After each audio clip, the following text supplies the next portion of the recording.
जय श्री कृष्णा।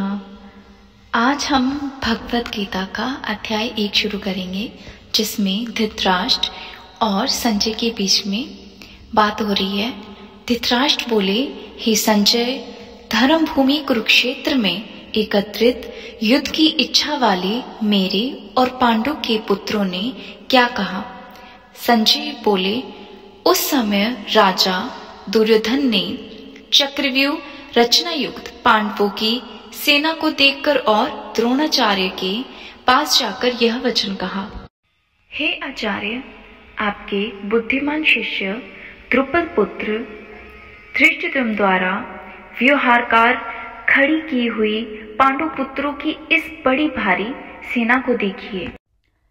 इस सेना में बड़े बड़े धनुष वाले तथा युद्ध में भीम और अर्जुन के समान शूरवीर सातकी और विराट तथा महारथी राजा द्रुपद, धृष्टकेतु और चेकितान तथा बलवान काशीराज, पुरुचित, कुंतीभोज और मनुष्यों में श्रेष्ठ शौभ्य, पराक्रमी, धनुमयी तथा बलवान उत्मोजा, सुभद्रा पुत्र अभिमन्यु एवं द्रौपदी के 5 पुत्र हैं।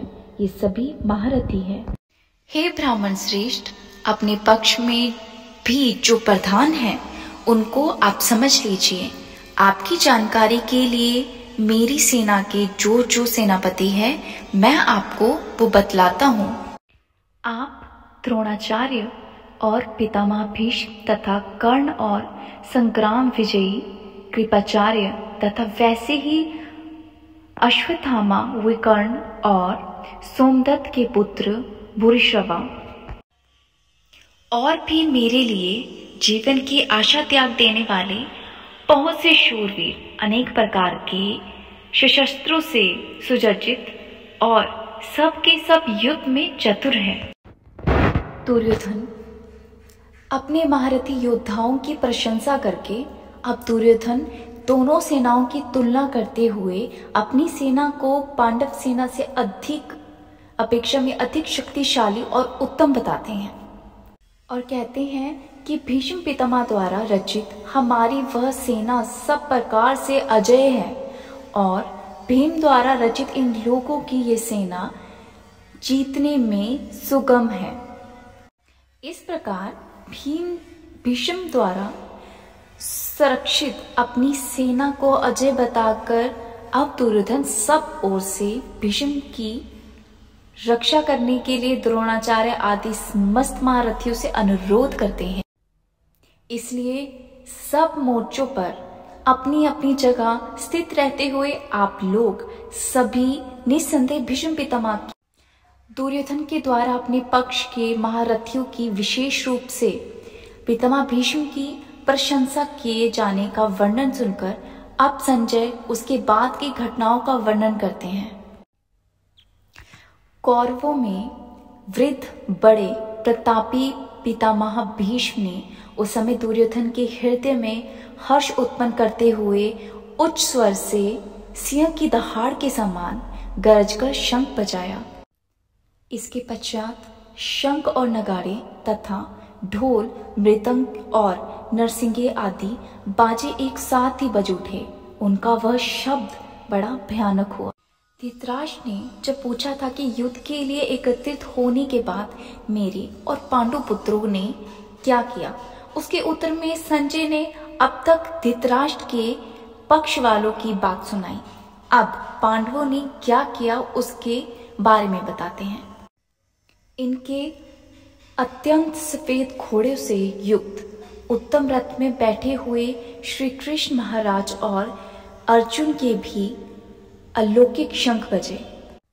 श्री कृष्ण महाराज ने पाणुजय नामक, अर्जुन ने देवदत्त नामक और भयानक कर्म वाले भीमसेन ने पौंड्रट नामक महाशंख बजाए। कुंती पुत्र राजा युधिष्ठिर ने अंततः विजय नामक और नकुल तथा सहदेव ने सुघोष और मणिपुष्पक नामक शंख बजाए। श्रेष्ठ धनुष वाले काशीराज और महारथी शिखंडी एवं धृष्टद्युम्न तथा राजा विराट और अजय सातकी राजा द्रुपद एवं द्रौपदी के 5 पुत्रों और बड़ी भुजा वाले सुभद्रा पुत्र अभिमन्यु, इन सभी ने हे राजन सब ओर से अलग अलग शंख बजाए। भगवान श्री कृष्ण और अर्जुन के पश्चात पांडव सेना के शूरवीर द्वारा सब ओर से शंख बजाने की बात कहकर अब उस शंख ध्वनि का क्या परिणाम होता है उसे संजय बतलाते हैं। और उस भयानक शब्द से आकाश और पृथ्वी को भी गूंजते हुए धृतराष्ट्र के यानी आपके पक्ष वाले के हृदय में विदृढ़ कर दिए। हे राजन, इसके बाद कपिध्वज अर्जुन ने मोर्चा बांधकर डटे हुए धृतराष्ट्र संबंधियों को देखकर उस समय शस्त्र चलने की तैयारी के समय धनुष उठाकर हर्षकेश श्री कृष्ण महाराज से यह वचन कहा, हे प्रभु, मेरे रथ को दोनों सेनाओं के बीच में खड़ा कर दीजिए और जब तक कि मैं युद्ध क्षेत्र में डटे हुए युद्ध के अभिलाषी इन विपक्षी योद्धाओं को भली प्रकार से देख लूं कि इस युद्ध रूप व्यापार में मुझे किन किन के साथ युद्ध करना योग्य है, तब तक उसे खड़ा रखिए। दुर्बुद्धि दुर्योधन का युद्ध में हित चाहने वाले जो ये राजा लोग इस सेना में आए हैं, इन युद्ध करने वालों को मैं देखूंगा। अर्जुन के इस प्रकार कहने पर भगवान ने क्या कहा, अब वो बताते हैं। संजय बोले, हे धृतराष्ट्र, अर्जुन द्वारा इस प्रकार कहे हुए महाराज श्री कृष्णचंद्र ने दोनों सेनाओं के बीच में भीष्म और द्रोणाचार्य के सामने तथा संपूर्ण राजाओं के सामने उत्तम रथ को खड़ा करके इस प्रकार कहा कि हे पार्थ, युद्ध के लिए जुटे हुए इन कौरवों को देखो। भगवान श्री कृष्ण की आज्ञा सुनकर अर्जुन ने क्या कहा, अब वो समझिए।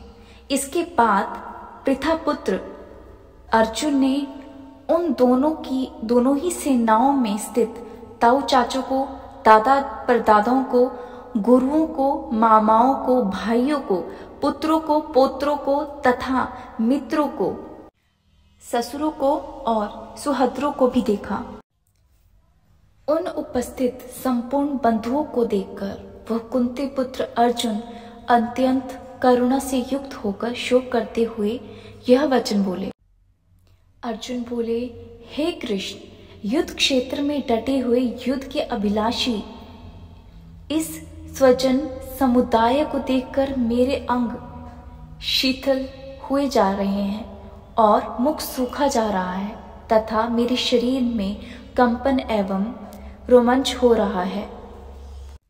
हाथ से गांडीव धनुष गिर रहा है और त्वचा भी बहुत जल रही है तथा मेरा मन भ्रमित सा हो रहा है, इसलिए मैं खड़ा रहकर भी स्वयं समर्थ नहीं हूँ।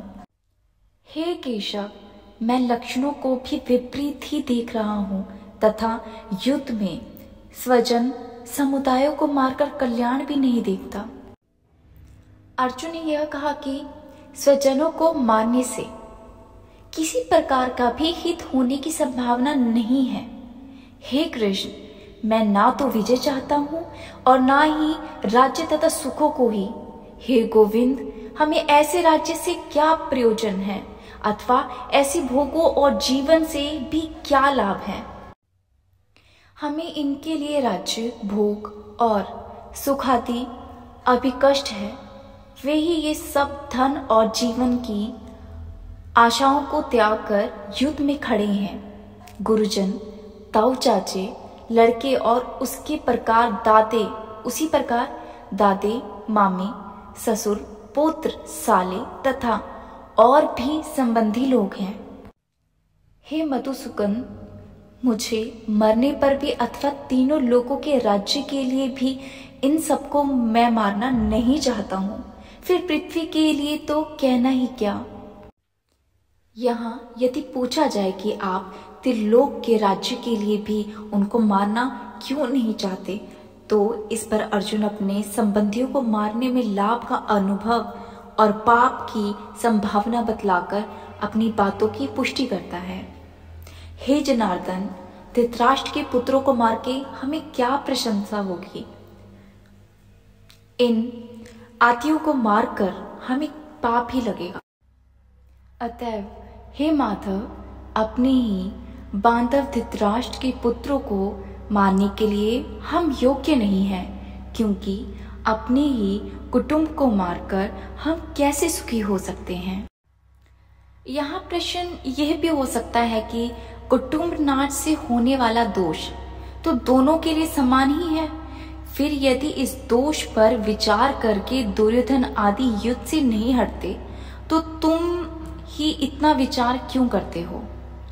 यद्यपि लोभ से भ्रष्टचित हुए ये लोग कुल के नाश से उत्पन्न दोष को और मित्रों से विरोध करने में पाप को नहीं देखते, तो भी ये जनार्दन कुल के नाश से उत्पन्न दोष को जानने वाले हम लोगों को इस पाप से हटने के लिए क्यों विचार नहीं करना चाहिए? कुल के नाश से कौन कौन से दोष उत्पन्न होते हैं? इस पर अर्जुन कहते हैं, कुल के नाश से सनातन कुल धर्म नष्ट हो जाते हैं। धर्म के नाश हो जाने पर संपूर्ण कुल में पाप भी बहुत फैल जाता है। हे कृष्ण, पाप के अधिक बढ़ जाने से कुल की स्त्रियां अत्यंत दूषित हो जाती है। हे प्रभु, स्त्रियों के दूषित हो जाने पर वंशंग उत्पन्न होता है। वंशंकर संतान के उत्पन्न होने से क्या क्या हानियां होती हैं, अर्जुन अब ये बतलाता है। वंशंग कुल घातियों को और कुल को नरक में ले जाने के लिए ही होता है। लुप्त हुए पिंड और जल की क्रिया वाले अर्थात श्राद्ध और तर्पण से वंचित इसके पितृलोक भी अधोगति को प्राप्त होते हैं। इन वंशंकर कारक दोषों से कुलघातियों के सनातन कुल धर्म और जाति धर्म नष्ट हो जाते हैं। कुल धर्म और जाति धर्म के नाश होने से क्या होता है? हे जनार्दन, जिनका कुल धर्म नष्ट हो गया है, ऐसे मनुष्यों का अनिश्चित काल तक नरक में वास होता है, ऐसा हम सुनते आए हैं। अब अर्जुन बहुत ही दुखी मन से, बहुत ही शोक जताते हुए कहते हैं, हम लोग बुद्धिमान होकर भी महान पाप करने को तैयार हो गए हैं, जो राज्य और सुख के लोभ से स्वजनों को मारने के लिए आघात हो गए हैं। इस प्रकार पश्चाताप करने के बाद अब अर्जुन अपना निर्णय सुनाते हैं। यदि मुझ शस्त्र रहित एवं सामना न करने वाले को शस्त्र हाथ में लिए हुए धृतराष्ट्र के पुत्र रण में मार डाले तो वह मारना भी मेरे लिए अधिक कल्याणकारक होगा। भगवान श्री कृष्ण से इतनी बात करने के बाद अर्जुन ने क्या किया? इस जिज्ञासा पर अर्जुन की स्थिति बतलाते हुए संजय कहते हैं। संजय बोले, रणभूमि में शोक से उद्गमन मन वाला अर्जुन इस प्रकार कहकर वाण सहित धनुष को त्याग कर रथ के पिछले भाग में बैठ गया है।